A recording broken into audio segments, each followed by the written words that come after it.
climate emergency underscores the urgent need for immediate action to face and fight climate change with even greater courage, intelligence, and creativity, and confront and combat escalating impacts of climate change.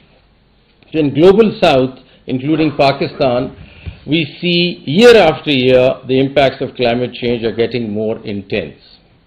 Every year, hundreds of millions of people endure increasingly extreme weather events, taking away precious livelihoods and lives, from posing issues such as intense droughts, water scarcity, severe fires, rising sea levels to flooding, melting of glaciers, catastrophic storms, and declining biodiversity. Pakistan makes a tiny contribution to total global greenhouse gases emissions, but it is amongst the countries most vulnerable to climate change, and it is the 8th most affected country due to climate change in the world. For Pakistan, the more immediate and pressing task is to prepare itself for adaptation to climate change and to attend to the loss and damage caused by the climate change, while simultaneously addressing other true planetary crises, the loss of biodiversity and the challenge of pollution and waste that we just heard about. I wish to underline that in the environmental cases of 1990s, courts, and why I talk about judiciary, because I think judiciary did take a lead on environmental movement in this country, and we have one of the leaders sitting right here, Dr. Parvez Hassan, and you can't forget Shah. These were our main iconic cases that moved the agenda. The Constitutional Court actually moved the environmental movement in this country. The executive didn't do much about it. I think it all came from the judiciary initially, and then sort of translated into climate justice, which I'll just explain in a while, how we moved on from environmental justice onto climate justice.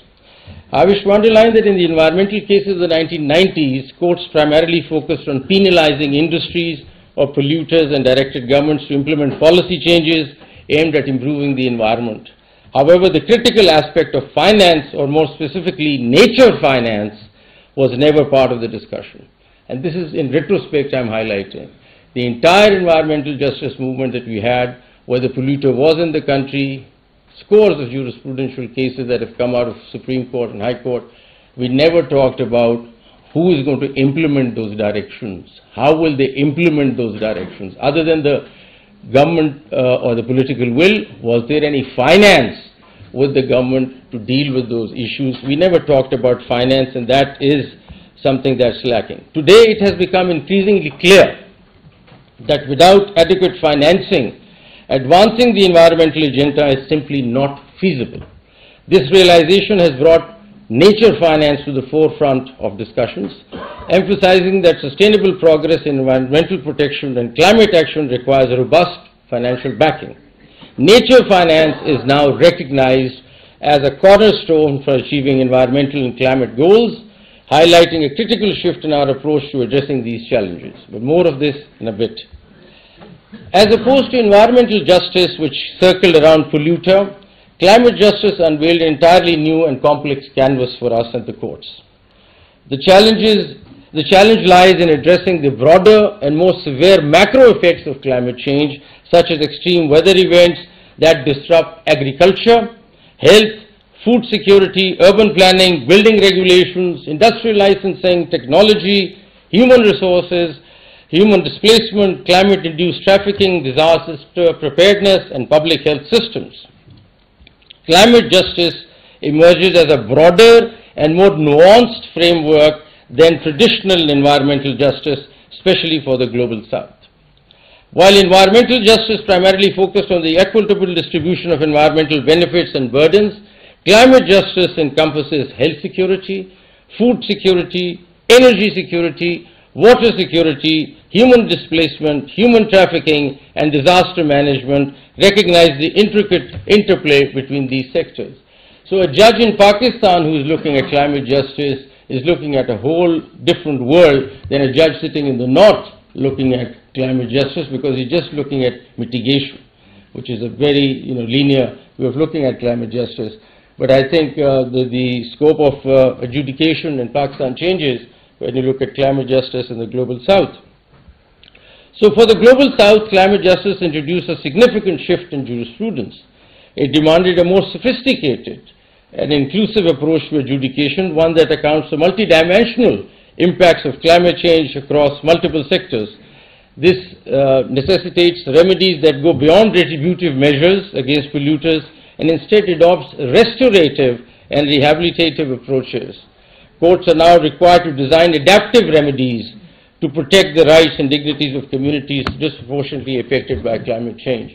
So we have to come up with how to come up with a more resilient urban planning, how to come up with a more resilient agricultural planning, climate resilient irrigation plans. You know, this is something that we need to look at. We have a case that comes before us, does not talk about climate change. It might talk about irrigation and water scarcity, but actually you're looking at a climate change issue. There was a case that came to us that said that we want to expand the cement plant in Kalar Kahar, the DG cement case. There was nobody argued climate change in that case.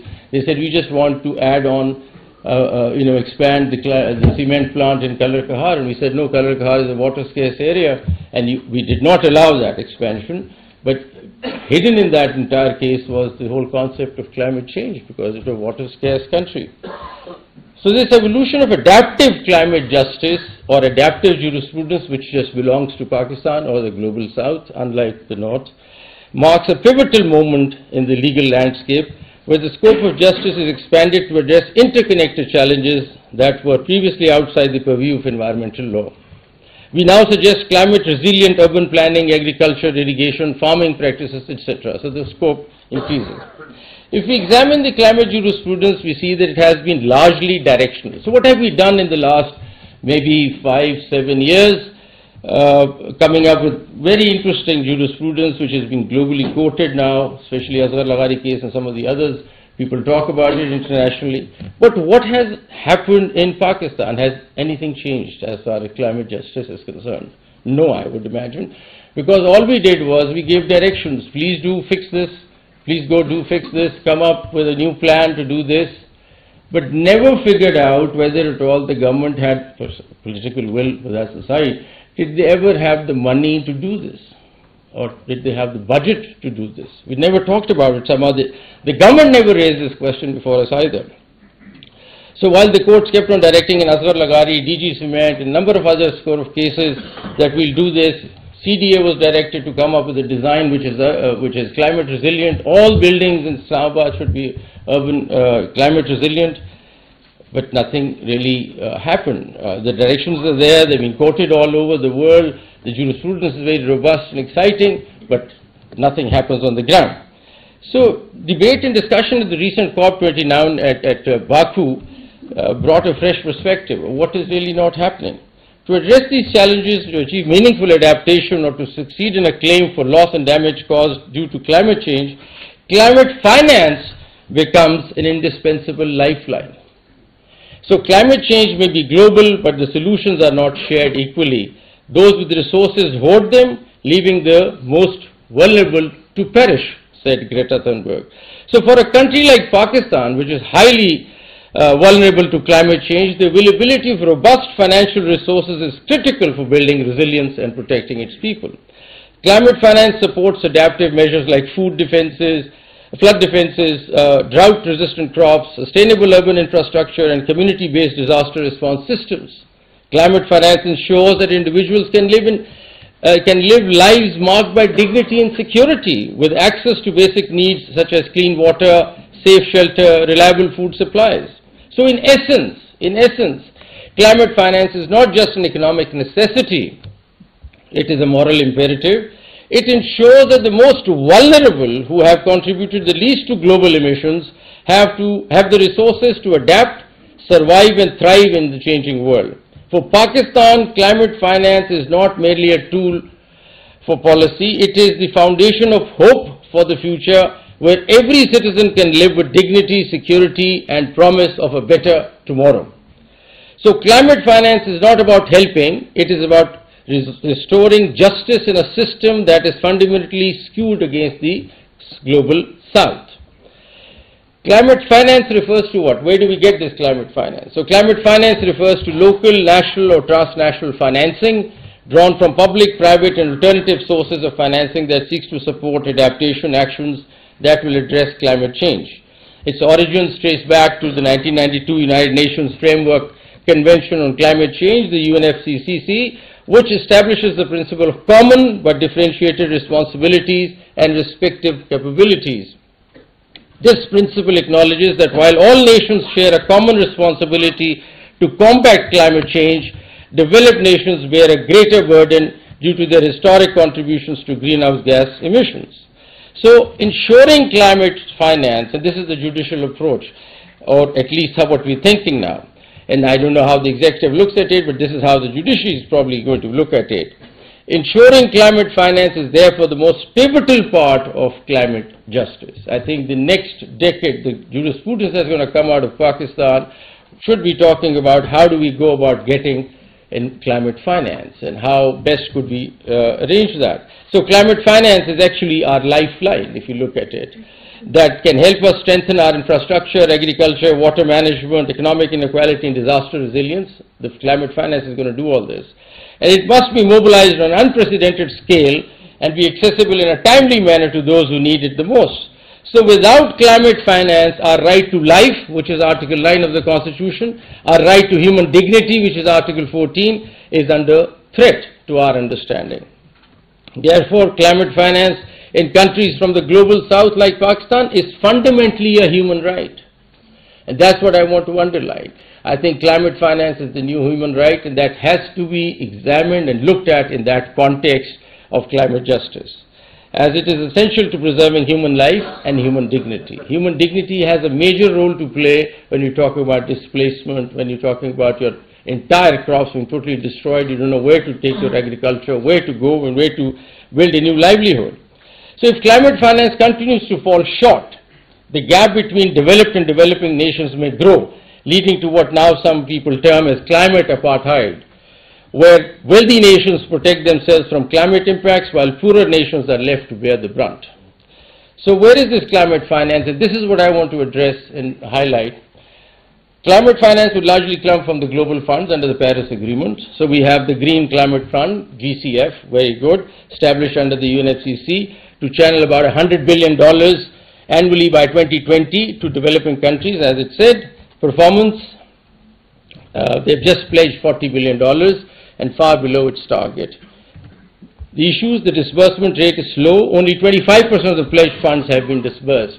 And I looked around and I looked at the architecture behind these funds. How do we access these funds? How do we reach out to these funds? What's the process? It's unbelievably difficult. You can't reach out to these funds. How do you go about it? How do you handle dispute settlements? How do you negotiate on this? Suppose you say our loss and damage or my adaptation budget is 20 billion and they say no, we just think it's 10 billion. How do we settle that issue? Where does the issue of climate science come in? Is the country prepared with climate science to argue and articulate a claim before these international forums?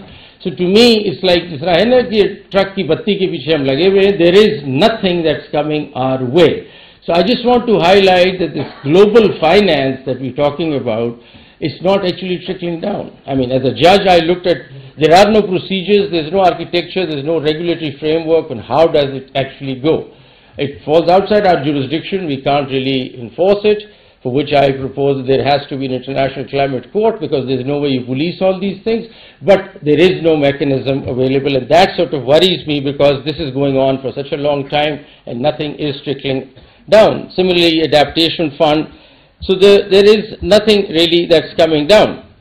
The loss and damage mechanisms are also there, but emerging under decisions made under COP27 to address irreparable climate losses in vulnerable nations. Now, let me highlight that loss and damage is an immediate requirement. You need that money immediately. We need $20 billion to fix the flood issue, you see. So that's the money that you require immediately, whereas adaptation could be slightly more continuous, slightly long term, but loss and damage is an immediate requirement, but nothing is actually coming our way. So as far as loss and damage is concerned, implementation is still in its infancy with no clear funding architecture or substantial disbursements. Highly politicized with donor countries resisting mandatory contributions. So challenges in accessing global climate funds, there are bureaucratic hurdles, then we have stringent eligibility criteria which we cannot meet. inequitable distribution. Larger developing countries with better institutional capacities like India and Brazil often secure more funds, leaving smaller or more vulnerable nations behind. Small island developing states as IDS and LDCs receive minimal funds despite being the most vulnerable. So power imbalance also, decision making in global funds is often dominated by donor countries with limited input from the recipient nations. So this goes on, and there is a slow disbursement rate as we look at it.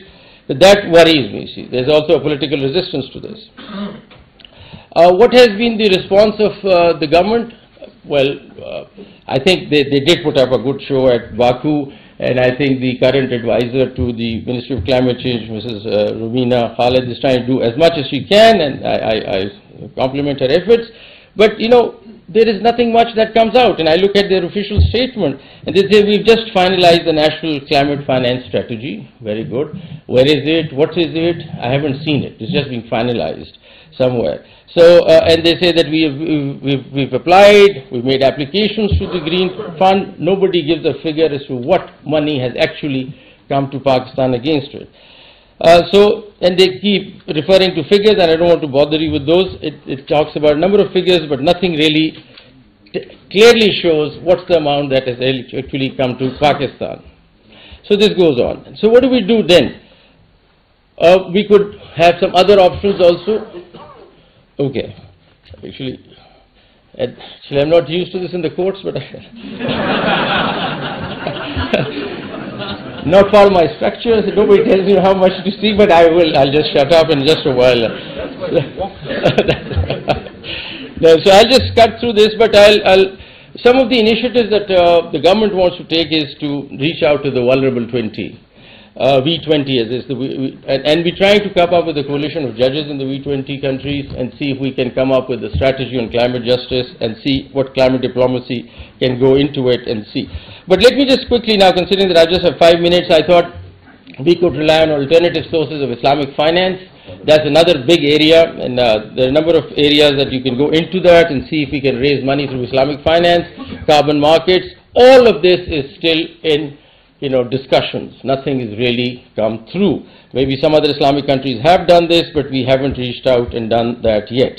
So I just want to then quickly, as a conclusion, see as to what the approach of the judiciary is going to be as to what we can do about all this, because otherwise, the climate finance, as far as the executive and the government is concerned, I see that still there is no money. As I said, there could be domestic, you can raise money domestically through private players like the carbon markets. We could have the Islamic finance going. Let me also tell you that the Climate Finance Act 2017 talks about climate fund. And recently at the Supreme Court, we took up this case, earlier took up this case under the Constitutional Bench, to which I'm not yet a party.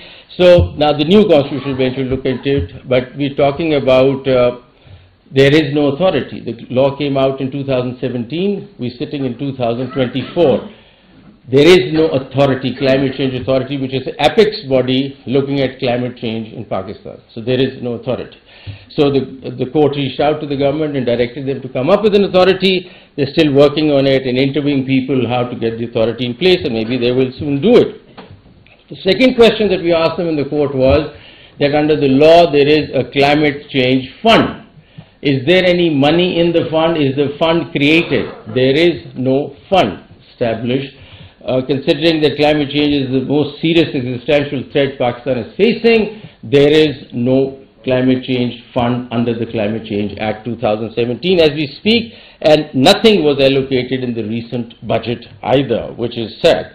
So, secondly, there are no rules. Even if there was a climate change fund in Pakistan, how does an individual access it?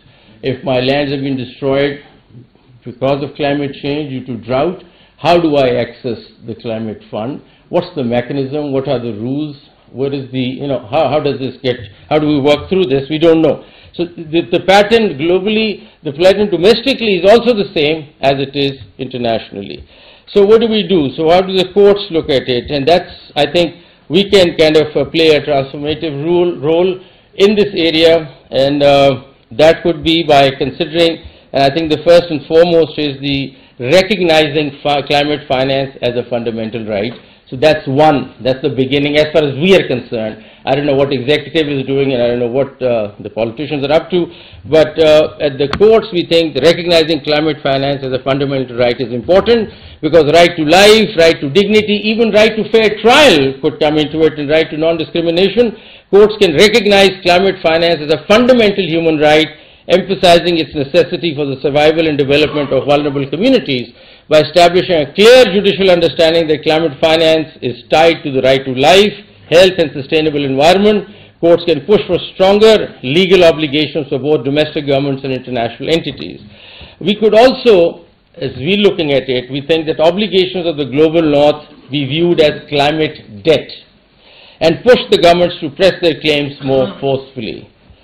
Climate justice focuses on climate finance and more so on reparative justice. So to my mind, climate justice now moves on to climate finance, but climate finance also further moves on to reparative justice, which focuses on compensating communities or individuals for harm caused by environmental degradation. So if the compensation isn't coming, then the entire literature, the entire debate is meaningless to my mind. So it has to be now, the future of climate justice is reparative justice. There has to be compensations coming our way so that we actually tangibly change things.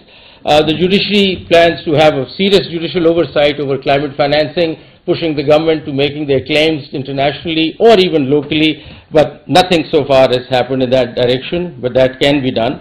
So in addition to this, just last point, that in addition to climate change and our view of climate justice, we also want to view climate change as a part of the triple planetary crisis that UN has identified, which is climate change, loss of biodiversity and pollution, which we just talked about. So I think we require nature finance, another initiative in the country, to look at pollution and to look at biodiversity loss, because they're all interconnected. Loss of biodiversity, pollution has a direct bearing on climate change, and climate change in reverse has a bearing on this.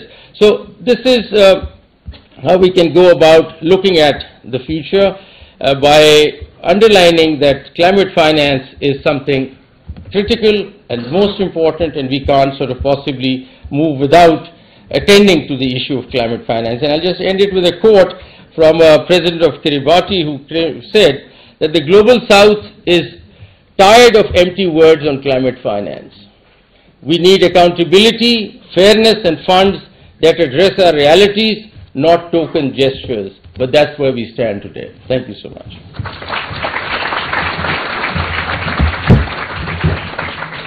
And time. So the good news is that we have about 15 minutes for Q&A / conversation / back and forth.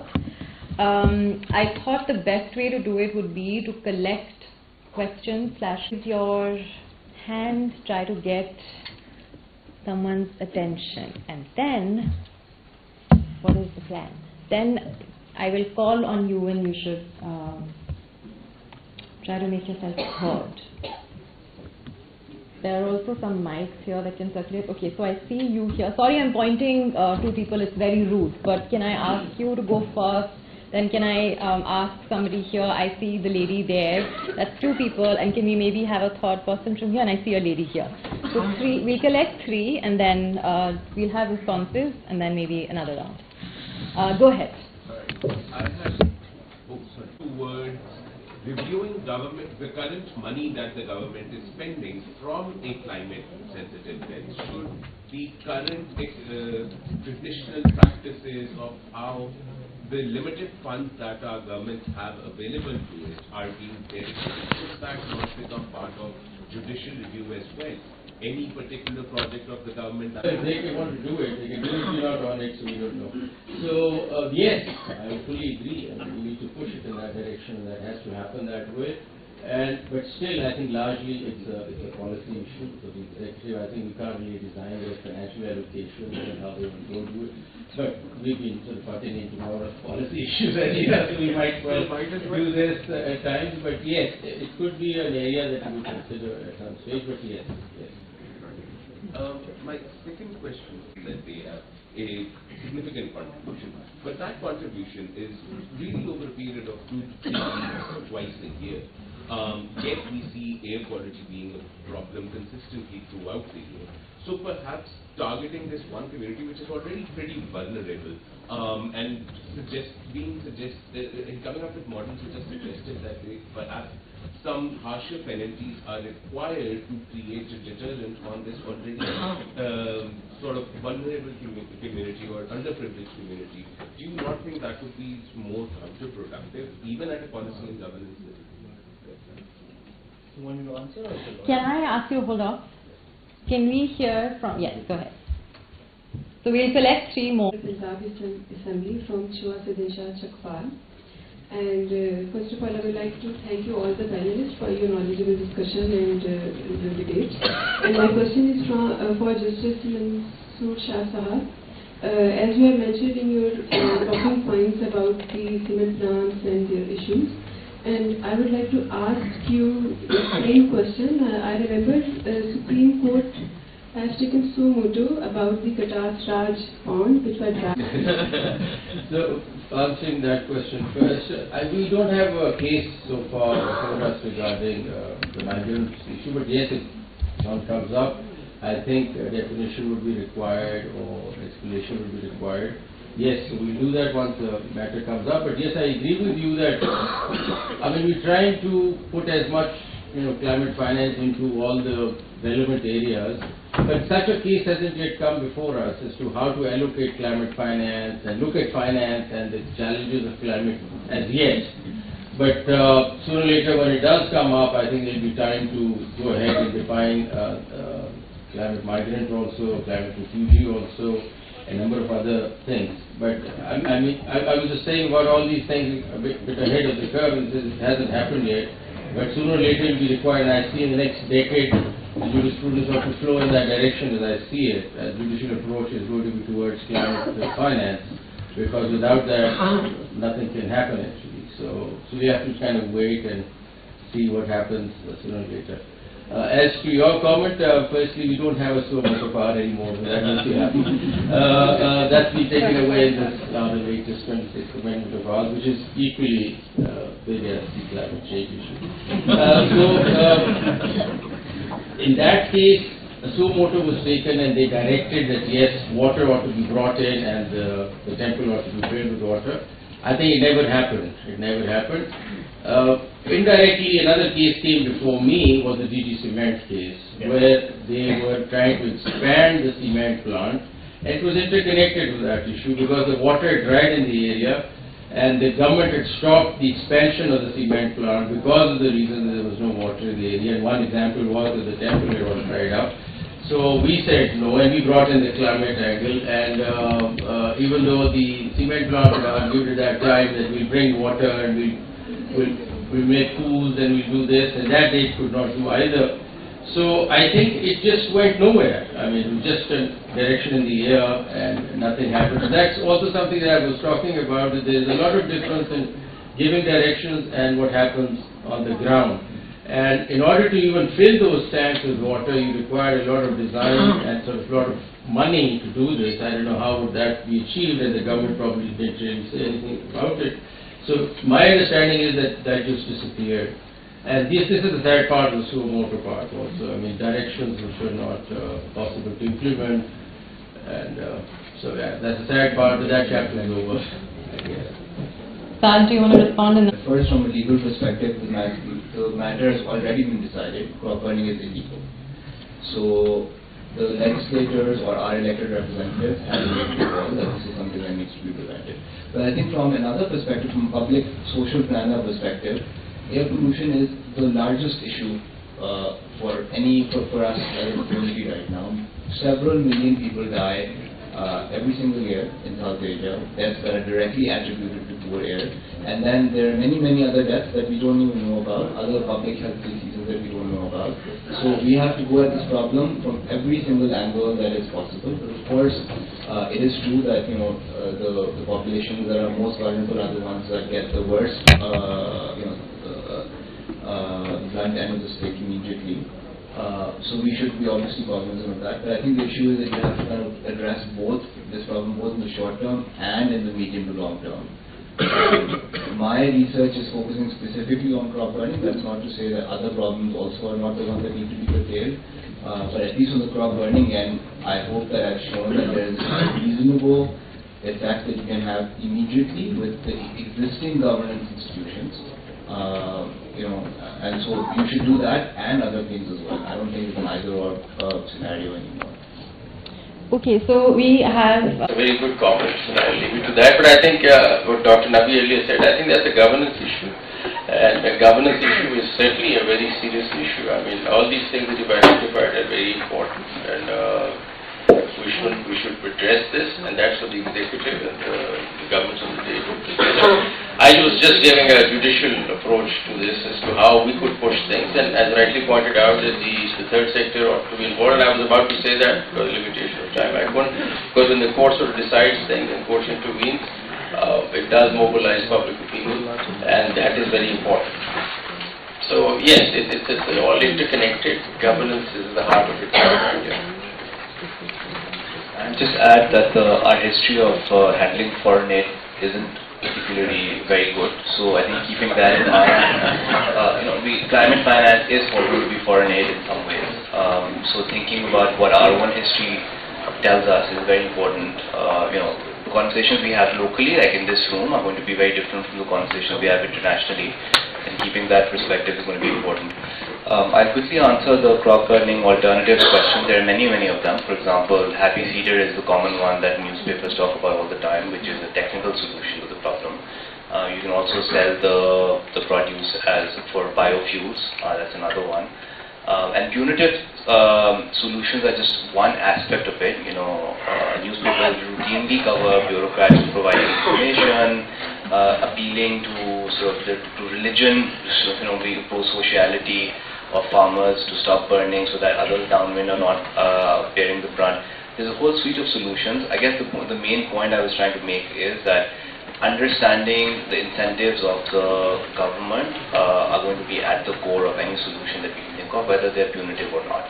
And punitive solutions are the ones that I happen to have data on, in a data-poor environment that we operate in over here.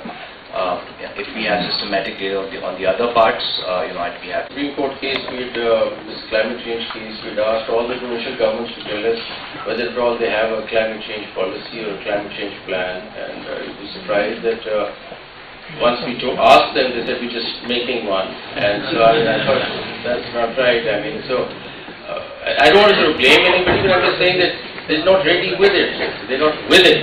And that we see, and I think the court at least plays a role in pushing them to do this, for which we need to understand economics, we need to understand climate science, and we need to understand this entire governance structure ourselves also, for which I think we need to come up with some sort of plan on that account also. But increasingly we see that there is no great interest as far as climate interest. We actually not taking it as the most serious existential threat. We're not. There are other issues we're attending to. So at least the court is sensitizing and pushing the government to look into that. I just want to thank you all.